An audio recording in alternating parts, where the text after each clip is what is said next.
one of the most powerful and the most fear-striking words in the English dictionary. And why are we so afraid of no?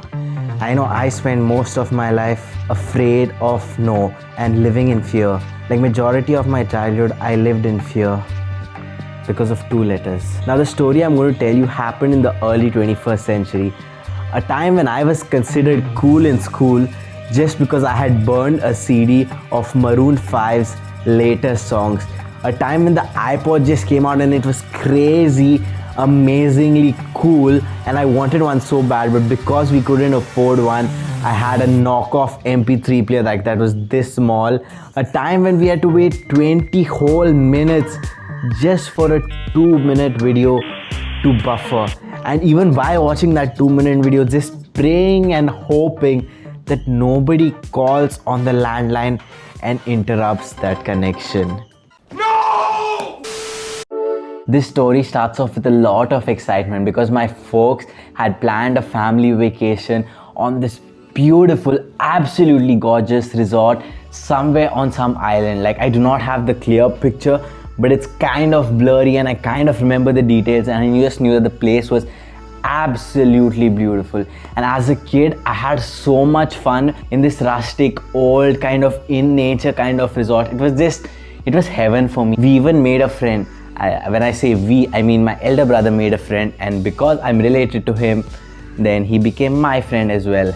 I mean, siblings will be able to relate to that. And we had an absolutely beautiful holiday, and most of the time we spent in the pool. I mean, for me, it was just either sitting on the side of the pool, dipping my legs in, or sitting fully in the kiddie pool because I didn't know how to swim.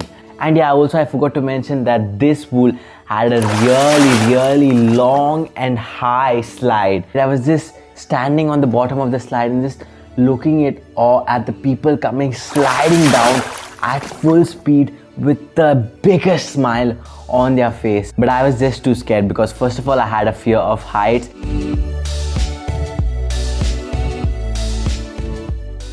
And second of all, I couldn't swim.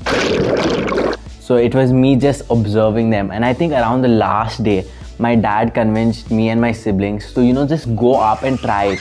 And he promised that he would be there at the bottom to catch us when we come down. And I was completely reluctant to try it. I was really scared. And I kept saying, no, I'm not going to do it. But finally, after a long time, I agreed to do it. And I remember when I was sitting at the top of the slide and just staring down at the pool, and I could see my dad like a stick figure over there, and the adrenaline that was pumping, my heartbeat was so loud. Probably the person next to me could hear my heartbeat, and I went down, rushing at full speed. And finally, I opened my eyes when I felt my dad catching me at the bottom. And I just knew at that time I was filled with bliss. Like, I was proud of myself that I went on this slide and I experienced something so amazing. So my dad caught me and he placed me aside, and I was supposed to walk out and get out of the pool. And my siblings were going to come and my dad was going to catch them next. So what happened was, when I was walking towards the edge of the pool, I suddenly felt my legs lose traction, and I just felt one leg slipping. And then because of that, I was thrown forward and I felt my other leg slipping. And slowly I was struggling to gain my footing. And before I knew it, I couldn't even reach the bottom of the pool. I had reached the deep end. And after that, all I could remember was frantically trying to swim. And I remember going right in, reaching the bottom of the pool, and I would just jump kind of and try to come out and scream. But by the time I reached the surface and went to scream, by the time I just opened my mouth would get filled with water, and I went down again. And this happened a couple of times, like 4 or 5 times, and I felt my body just getting exhausted and slowly just kind of giving up. And I thought, like, that's it, this is it for me. And I just remember the vision, everything is just getting more and more blur.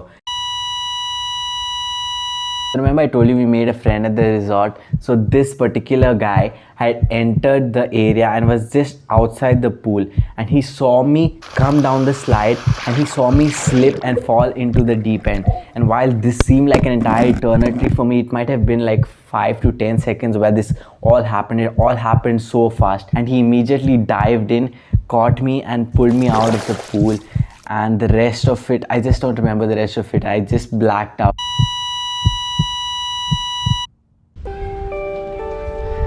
The reason I'm telling all this story today is because lately I've been thinking about the times that I've had a close call with that must not be named. Like, this is just one story, but I've had many other close calls. And reminiscing and thinking about my childhood and majority of my life, I realized that I was living in fear. Fear of failure, fear of being judged, and fear of being rejected. And God forbid that one of those close calls actually, like, that would have been my entire life, like living in fear. And it's only recently, like the last 1 year, mostly because of this YouTube channel, I built up the confidence to like not care what people think, not being afraid of being judged, not afraid of being rejected. I've put myself out there in so many situations that the old me would never do. And I have got rejected, I have failed, I have been judged. But what I realized is the only time when it has power is not when that person judges you or that person rejects you or you fail. The time it has power is when you give it the power. So the message I want to leave you guys with is to challenge fear. You see, go into any situation knowing that there is a possibility you fail, there is a possibility you get rejected, there is a possibility that you get judged. Like, once you know that there is a possibility and you accept that, you have literally accepted the worst, and you like, no, it's fine if that happens also. So that takes away all the fear. And trust me, you going for it and conquering your fear and just going and taking a chance might turn out to be the best decision you've ever made in your life.